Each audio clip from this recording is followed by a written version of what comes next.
As we enter this new century, I think something that we're all very aware of is that we cannot have the world that we all wish for, a world of choices, a world of full participation for everybody, a world of human dignity, human security, unless women, who are half of the population or more, are fully engaged in the whole process. We still are facing major problems. We know that about 70% of the poorest people on the face of the earth who live on less than $1 a day are women.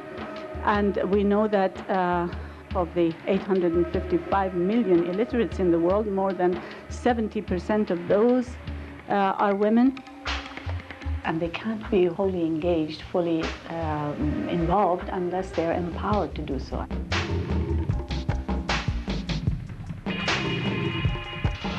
We're looking at empowerment and leadership in new ways. Leadership is about how we collectively shape our destiny. In reality, within the family, the woman is a leader. Within the community, she's a leader. What women have tried to do is to transform that notion of power, to create that kind of power has no barriers, it has no boundaries.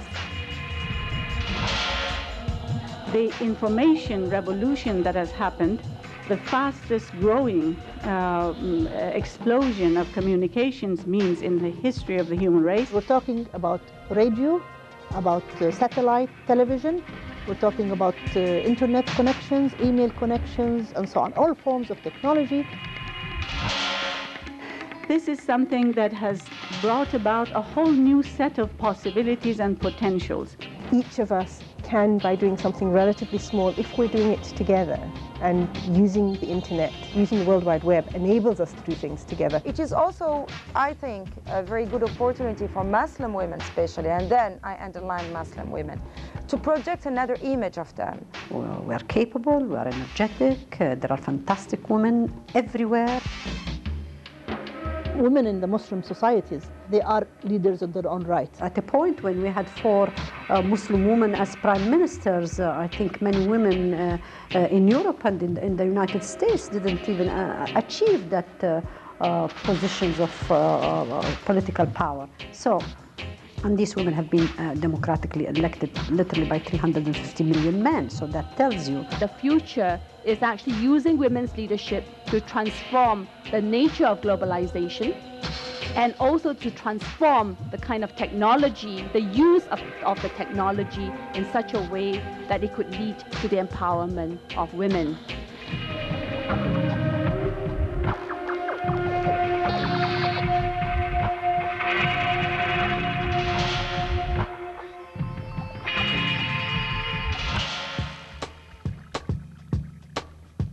But what is really equally important when we talk of leadership and empowerment is the word power.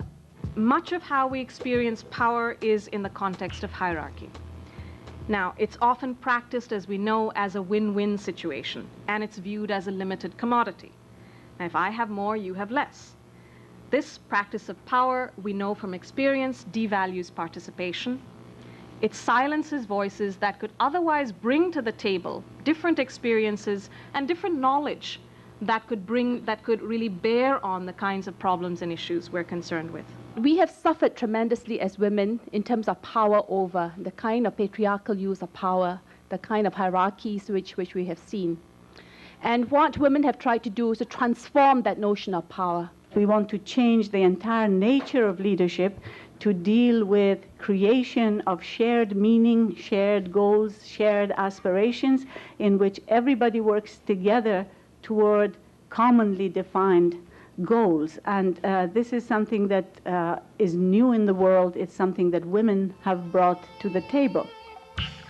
I believe strongly that you become a leader because people want you to be a leader. They choose you to be a leader.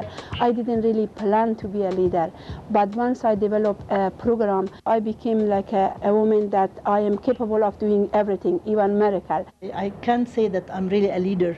I try to do what I believe is correct for the society and for women and men, for the families as a whole. I'm a leader that can take decision by mind and heart. I think leader is somebody who's ready to pay energy, time, and able to give all the time more than what can be paid back. I think the first step in being a leader is to recognize that one is one and to want to be one, and then to see if other people will also want to involve themselves in the collaborative process whereby we become leaders. I recall an American woman, she was a civil rights leader. It was 1975, I think 74.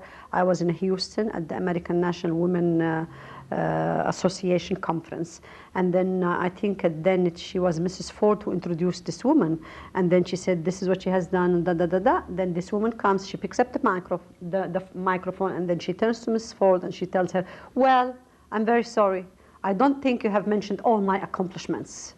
And then she turns to women and she says, hey, you women, don't ever be ashamed and don't ever be humble. Nobody's going to recognize your accomplishment except yourself. However, the line is very thin between recognizing your accomplishments and being very humble about them. A woman leader in our societies need to recognize that there are parameters in which she moves.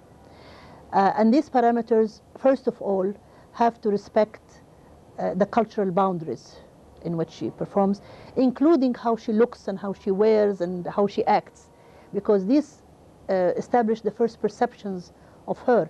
And any father or mother would say, do I want my daughter to be like this person? I think it's very important for any leader, and specifically a leader in a Muslim society, to understand the real beliefs and the thoughts and especially religious beliefs of the community, and deal with it with full respect and understanding, and trying to search and find the values of human being, dignity, freedoms, and equality from within the culture. The other thing about being a leader in a Muslim society is we also have to respect that we do not endanger the girls, especially the youth that we work with, in the sense that's taking them so much out of their cultural context they can't fit again.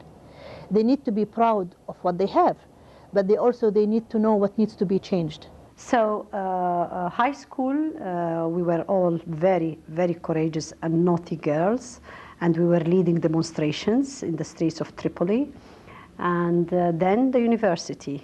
And I think that's, was the major turning point in my life, because in the university environment, I definitely started to feel that now the segregation starts. Now you are the women who are really not supposed to enter the cafeteria. We had to stay behind the window to be given our sandwiches, and the rain was falling. And then one day I asked my friends, we're not going to accept that. We have to go in. And whatever happens, we have to face it. And we decided to enter the cafeteria, the male cafeteria. And as if a bomb was exploded.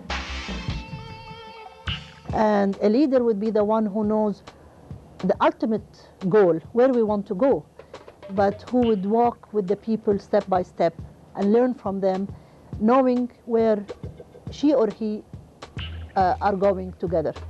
And I think if we can do that, we will succeed. A lot of people are wondering what is ICT. I will begin saying that there is the I, which is information, there is the C, which is communication, and there is the T, which is technology. Information and communication technology is basically any device, any tool, be it radio, be it television, be it a computer, that a person can use to communicate to the world and get back whatever it is that the world can give back to them through this medium, in order to elevate their living status, to equip themselves to become better leaders, rulers, citizens. This can be a tool for empowering women that has not been equaled in history.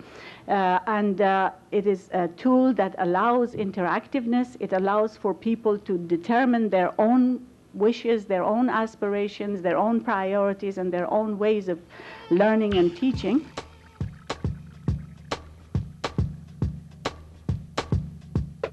I never thought that computer could help me, but you know, computer is a technology that I am devoted to it.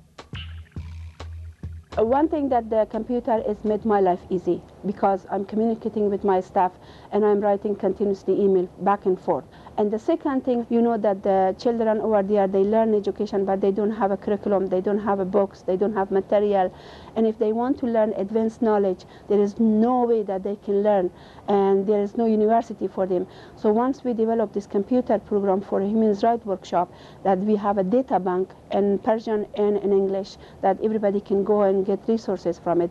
You can call it that is a women-centered resource as a computer. Our computer is right now like a library, like anything you can think of it. And one person sit 5-6% behind that person, watching what this person is doing. So everybody is very excited and they are learning. We trained one of my colleagues actually on how to use the computer. And we set a computer in her area where she's in the north, where they don't have much access to computers and internet. And she started using the computer by typing her reports, by, you know, producing everything, not having to write. And she's now very happy about it, that she's asking, I want a printer, I want a modem, I want to use all these facilities. So, which is great. I think it's one of the wonderful things to know that women, when they have access, they are very committed. This is one of the things that I learned about women, is that just give them the information, give them the access to it and the services, and they'll be able to really implement that with all their, strength to be able to do that. My mother was illiterate. She's a very, very strong woman. Illiteracy doesn't mean weakness, doesn't mean ignorance, doesn't mean that they don't know what they want, or they don't want, or they don't feel the injustices, or they don't aspire. I can recall, for example, my mother, walking with the little transistor, the radio in her hand, listening to that, program, the women's program. We had a very famous woman who was having a women's program, and my mother would never ever miss that program. And I think that little transistor, in her hand, that was moving with her from one room to the other, I think has also definitely affected the way my mother has been able to bring us up.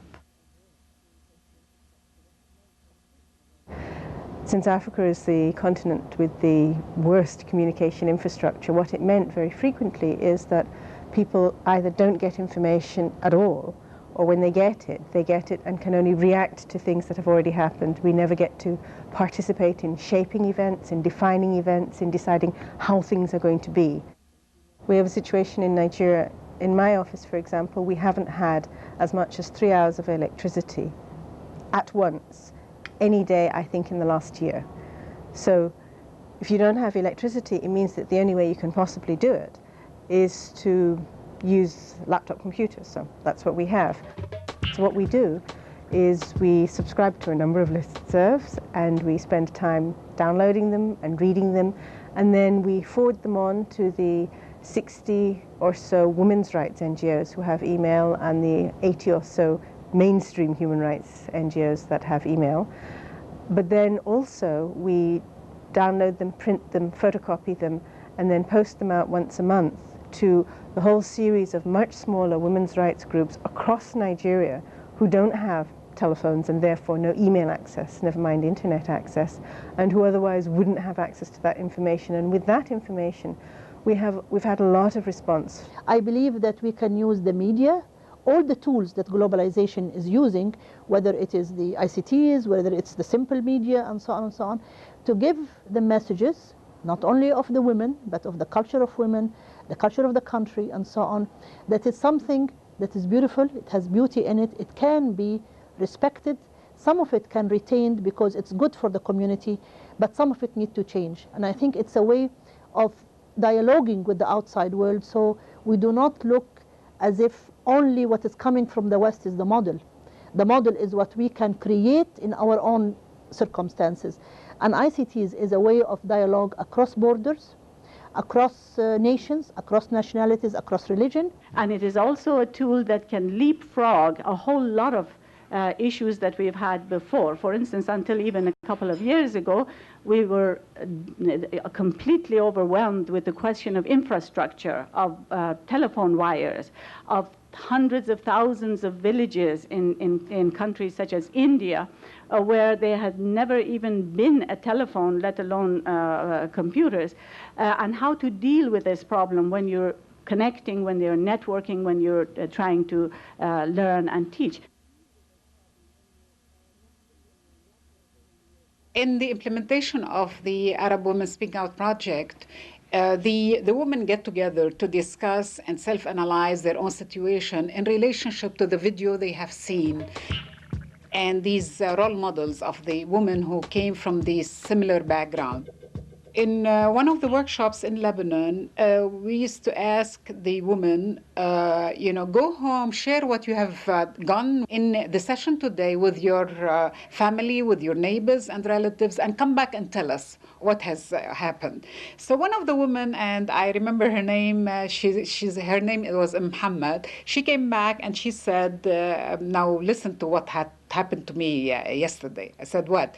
She said, I was cooking. Very busy because I had come, went back from the session late, and my children were coming for lunch, and I didn't have ready in time, so I was very busy. And here comes my husband, and he says, somebody has come to see me. Can you please make us coffee? And she said, I remembered what we were discussing. So I turned to him and he said, don't you see I am busy? Why don't you make it? And I just saw him going, taking the coffee pot and making the coffee, and I was so astonished. I said, you're going to make the coffee? He said, yes. He said, you've never done this before. And he said, you've never asked me to do it before. إنها قصص من العالم العربي، قصص نضال ومعاناة وإنجازات تتكلم عنها نساء استطعن إيجاد فرص جديدة لأنفسهن ولغيرهن. And the purpose here being the family and not her own development alone. It's not the Western model, whereas the independence, the self-development for oneself.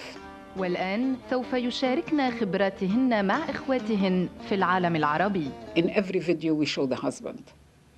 The husband is there as a support, as a believer, and so on. So it is not like, empowering over, but with.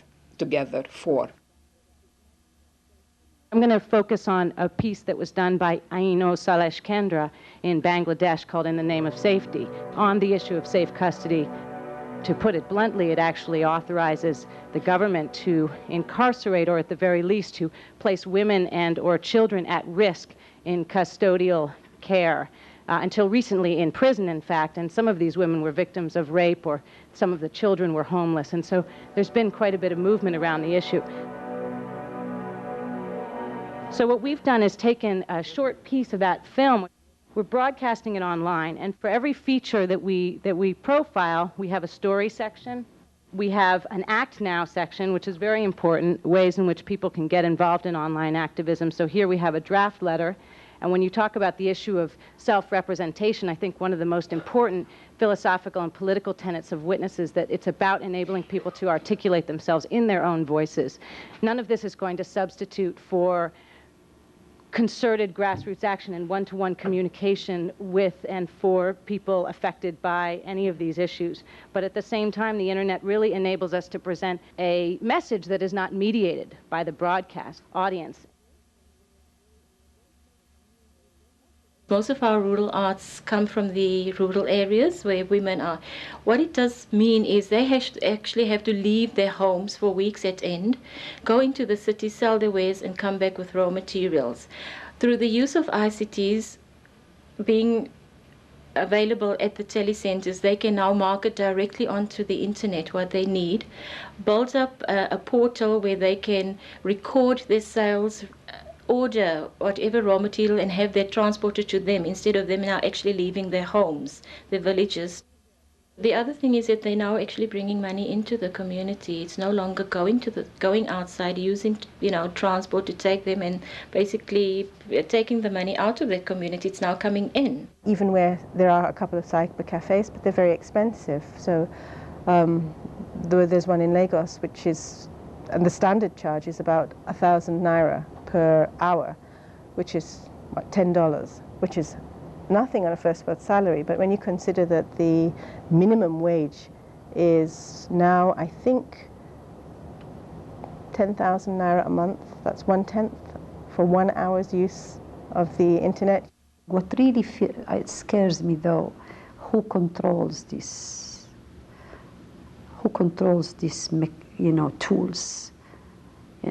The North controls them, the rich controls them, the West controls them, the government controls them. So if the people don't start, moving forward to see how they can share in this control, then I don't think this can be a solution. One of our main objectives is to be able to bring this extraordinary tool to everyone, especially to women and in the developing world, and to do that, not simply to bring this tool, the technical aspect of it, which is rather easy really in the long run, but to bring with it content, to bring with it the kind of culturally relevant, locally produced materials that will have some meaning for the peoples of the developing world. The importance of women becoming cultural producers, that culture is not a given, culture is made. Culture has been produced over the ages, and what has been given to us as, so to speak, our culture is a process, is a very dynamic and fluid process. Women have to become central figures and decision makers and leaders in the production of popular culture.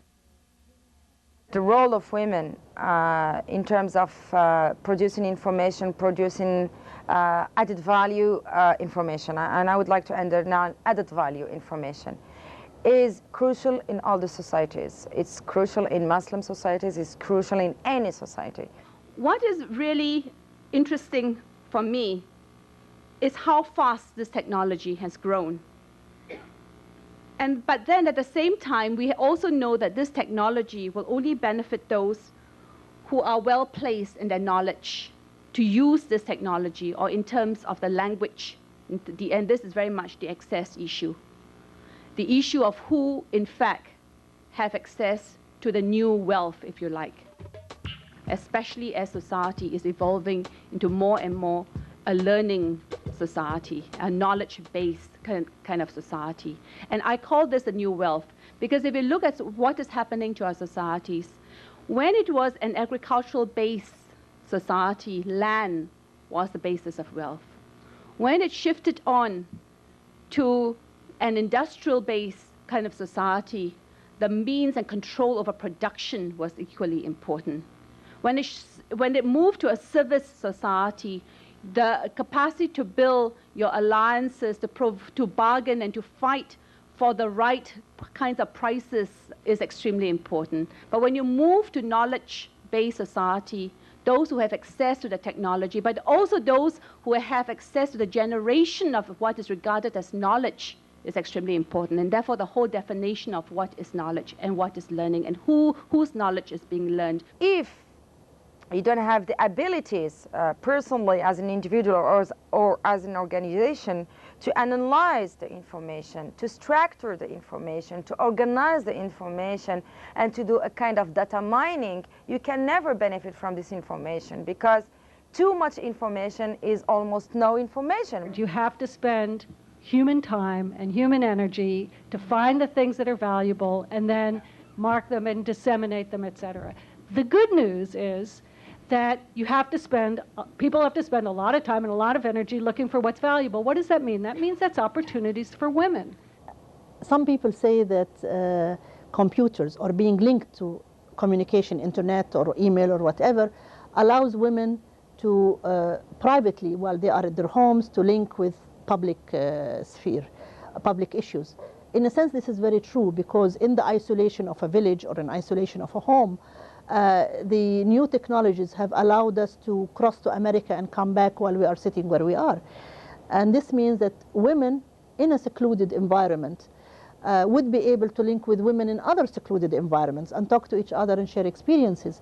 So in that sense, yes, that's why I'm saying this technology transcends boundaries and transcends cultures and so on. So in that sense, yes, it is a learning experience, and it's women's first entry into a public sphere. However, it is hoped that that participation eventually does not remain isolated in that room, but would go out into the community and become an active participant in her own community. We can use all these tools for collective learning, for exposure to the outside world, but with discussion of what does it mean to us, to the women in that community. What we did in 20 years was equal to what we were able to do in 2 years after using the new technology. It's very important for women in Muslim societies because their voices are not often heard in the global dialogue. Because I'm proud to be an Arab, I'm proud to be a Muslim. The issue is not just one of access to the technology, but also of the issue of leadership and empowerment within the framework of the generation of that kind of knowledge. Any person can be leaders on their work by taking their own decisions. We want to change the entire nature of leadership. Because we want a better society. It's not because we want to deny our society.